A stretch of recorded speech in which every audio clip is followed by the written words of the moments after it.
Good evening. Our Bible verse for today is all about Proverbs 15:22.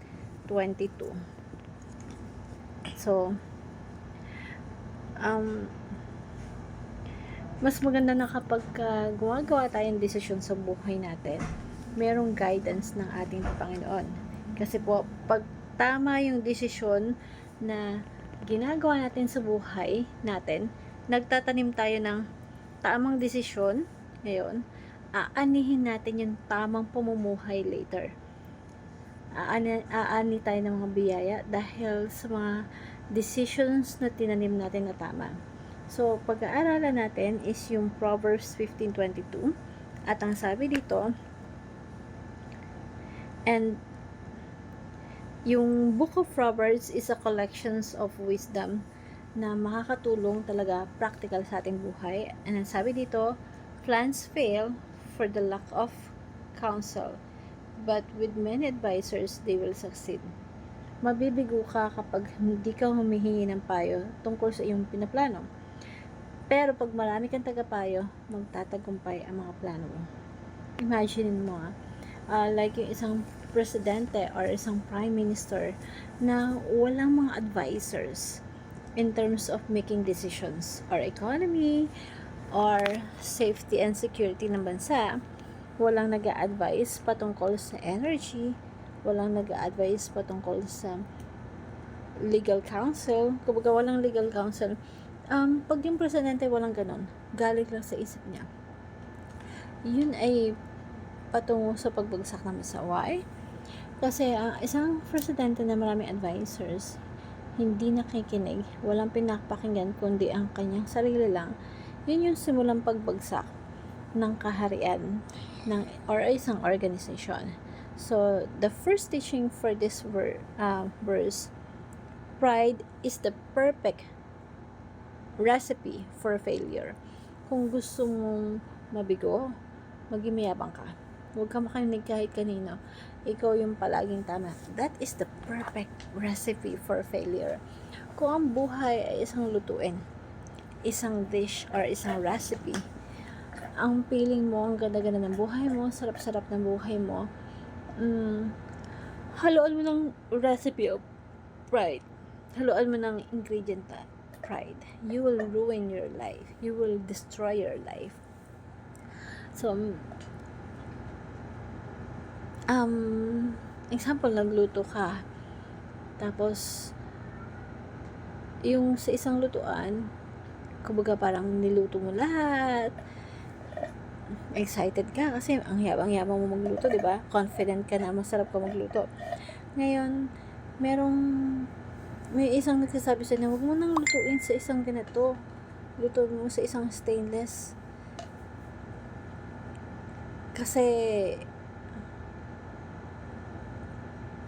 imagine mo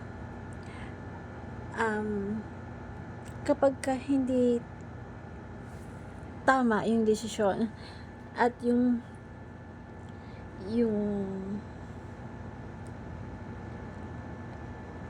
alam mo yun, dahil hindi ka sumunod dun sa mga nagpapayo sa'yo, merong mga kumbaga parang na failure dahil dun sa kayabangan mo na ayaw mo makinig sa payo ng iba, nag-base ka sa pansarili mong desisyon, pumapalpak kasi hindi tayo nakikinig. Pride is the perfect recipe for failure. So, kung wala kang pinapakinggan, feeling mo ikaw lang yung tama, you are putting in your ingredient in your life that you will ruin your life. Kung ikaw ay isang anak, hindi ka nakikinig sa magulang, you're bound to be downfall. Kasi for sure matututo ka sa buhay sa mahirap na kaparaanan kasi hindi ka nakikinig imbis na makinig ka sa magulang mo kasi nag-fail na sila in the past, tinuturuan ka nila, pero kung hindi mo pinakinggan, otherwise you will learn it on the hard way. So people succeed because they will listen. Yung mga mapagkumbabang tao, nagtatagumpay sila kasi nakikinig sila. Nakikinig sila sa mga taong mas expert sa kanila. Nakikinig sila sa mga tao na dumaan doon sa mga similar experience na pinagdaanan. Lalo na kung andyan na yung mga magulang mo na pinagdaanan yung na-experience mo. Marami na sila na-experience, marami na sila napagdaanan. Pakinggan mo. Kailangan mo lang maging humble enough to listen to them and follow their advice. Lalo na kung maka-Diyos na tao. And number 3, God often speaks through godly counsel. Yung Diyos natin, madalas nakikipag-usap po sa atin sa pamamagitan po ng maka-Diyos na advice. Kaya, kung meron kang narinig sa isang tao na maka-Diyos yung tao na yun, nagde-devotion naman, nag-aaral naman, di ba? Talagang respetado naman yung tao na yun. Isipin mo, mangungusap at mangungusap ang Diyos sa tao na yan. Kasi unang-una, kung ang isang Kristiyano ay mature, nagbabasa ng Biblia, lumalago, yun na-acquire yung wisdom na galing sa Diyos yun. So, kapag binahagyan ka ng wisdom, isipin mo, nabasa niya yun sa Bible or nanggaling yun sa Panginoon. So, kailangan mo talagang pakinggan. Marahil ang Diyos ay nangungusap sa iyo ngayon sa pamamagitan ng maka-Diyos na tao. Now, hindi natin pwedeng sabihin na hindi sila pwede magkamali. Kasi tao lang sila. Of course, tayo yung nagkakamali bilang tao. Pero ang Diyos, hindi mo siya maririnig na natutulog ka, bigla kang kinausap ng Panginoon.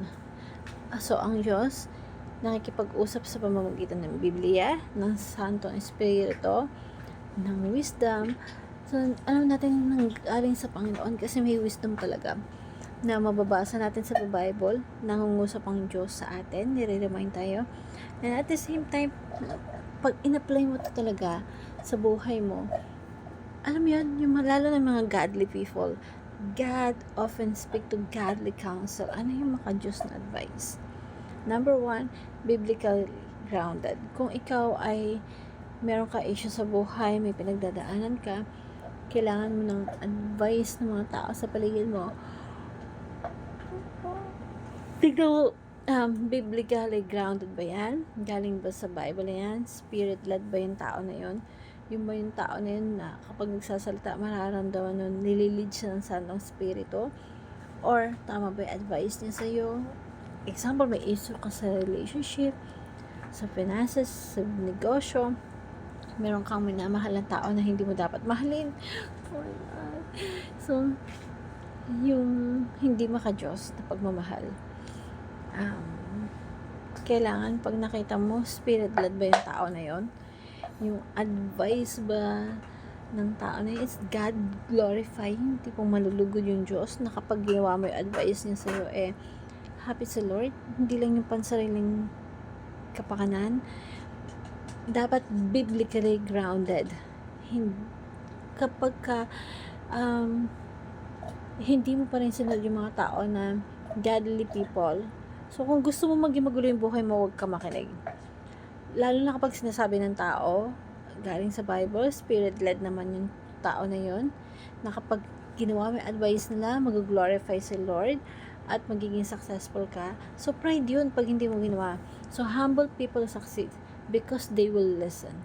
So, lalong-lalo na sa mga kabataan, dapat tayo yung makinig. Sa mga tatay, na sila lang ng tama, makinig din sa paminsan-minsan sa asawa. Sa mga boyfriend na pili mo ikaw lang tama, tas laging mali yung partner mo, isabuhay natin na learn into the easy way. Learn the easy way. Dalawa lang yan. Learn the hard way or learn the easy way. Ano yung hard way? Yung hard way, ito yung matututo ka sa sarili mong pagkakamali. Alam mo nang bawal na relasyon yan, pero sinagot mo pa.